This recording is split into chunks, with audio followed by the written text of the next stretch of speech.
बिस्मिल्लाहिर्रहमानिर्रहीम। Class 9 exercise 1.3 question number 4।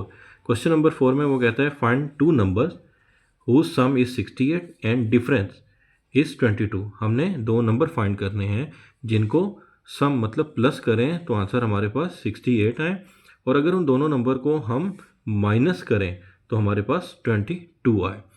तो दोनों नंबर फाइंड करने के लिए हम पहले लेट करेंगे फर्स्ट नंबर को x के इक्वल और फिर सेकंड नंबर को हम y के इक्वल लेट कर लेंगे, और x और y दोनों को आंसर फाइंड करेंगे, और फिर इन दोनों नंबर्स को हम प्लस करके देख लेंगे क्या 68 आता है या नहीं, और फिर माइनस करके भी देखेंगे कि 22 भी आ रहा है या नहीं। तो क्वेश्चन के अकॉर्डिंग उसने कहा था दो नंबर का जो सम है वो 68 है, मतलब हमने जो लेट किया है फर्स्ट नंबर इज़ x है, सेकंड नंबर इज़ y। तो अगर इन दोनों को सम करें तो वो कहता है कि 68 बनता है, और अगर इन दोनों नंबर्स को माइनस करें तो आंसर हमारे पास 22 बनता है। तो हमारे पास ये फर्स्ट इक्वेशन है और ये हमारे पास सेकंड इक्वेशन है। तो हमने x और y फाइंड करने के लिए इन दोनों इक्वेशन को हम अप डाउन लिखेंगे। ये हमारे पास इक्वेशन 1 और ये हमारे पास इक्वेशन 2। अब हम इसको प्लस माइनस करेंगे, प्लस y से माइनस y कैंसिल, ये 1x और ये भी 1x, कोई यहाँ पे वैल्यू ना हो तो 1 होता है। 1x और 1x दोनों प्लस हो रहे हैं, कोई साइन नहीं है तो प्लस का है, तो ये हो जाएगा 2 of x is equal to 68 को जब 22 के साथ प्लस करेंगे तो आंसर आ जाएगा 90। तो हमने तो x फाइंड करना था, तो x फाइंड करने के लिए 2x से मल्टीप्लाई हो रहा है जो राइट साइड पे जाने के बाद वो डिवाइड हो जाएगा, तो 90 इज डिवाइडेड बाई 2। तो x का आंसर हमने फाइंड कर लिया और वो आया 45। तो x हमारे पास 45 आ गया। अब हम y फाइंड करने के लिए इस x की वैल्यू को इक्वेशन 1 या 2 किसी एक में पुट करेंगे और फिर वहाँ से y फाइंड करेंगे। मैं इक्वेशन 1 में पुट करता हूँ, मैं लिखता हूँ put x is equal to 45 in equation 1। Equation 1 में मैं x की वैल्यू पुट कर रहा हूँ। तो इक्वेशन 1 मेरे पास है क्या, x plus y is equal to 68 है, तो मैंने लिखा x plus y is equal to 68। तो x की वैल्यू मेरे पास थी 45 plus y is equal to 68।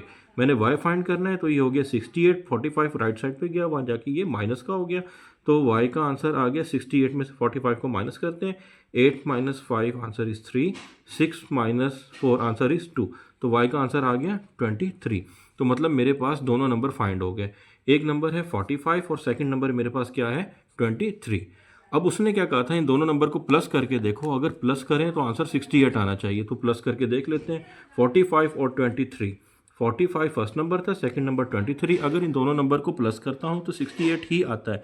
और अब मैं माइनस करके भी देख लेता हूं, अब अगर इन दोनों नंबर को माइनस करें तो 22 ही आता है, तो हमारे दोनों नंबर बिल्कुल ठीक है।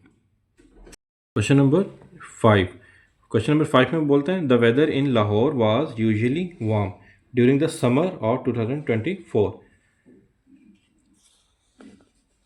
आगे फिर कहते हैं the TV news reported temperature as high as 48 degree Celsius by using the formula.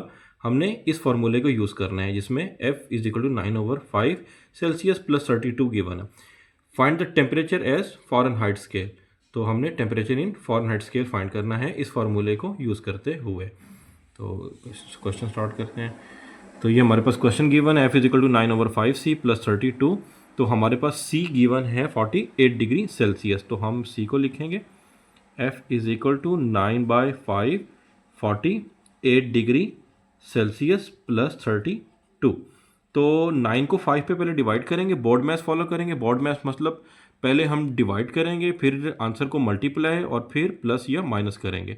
हमेशा मैथ का सॉल्व करते हुए रूल यही है कि आप बोर्ड मैथ को फॉलो करें, मतलब पहले डिवाइड करें, फिर मल्टीप्लाई, फिर प्लस और एंड में माइनस। तो मैंने पहले 9 को 5 पे डिवाइड किया, तो जो आंसर आया वो था 1.8, 48 एज इट इज़ प्लस 32। अब ये दोनों मल्टीप्लाई हो रहे हैं, तो 1.8 को जब 48 से मल्टीप्लाई करेंगे तो आंसर आएगा 86.4 प्लस 32। अब 86.4 में प्लस 32 ऐड करेंगे तो आंसर बन रहा है 118.4। ये हमारे पास फाइनल आंसर आ गया।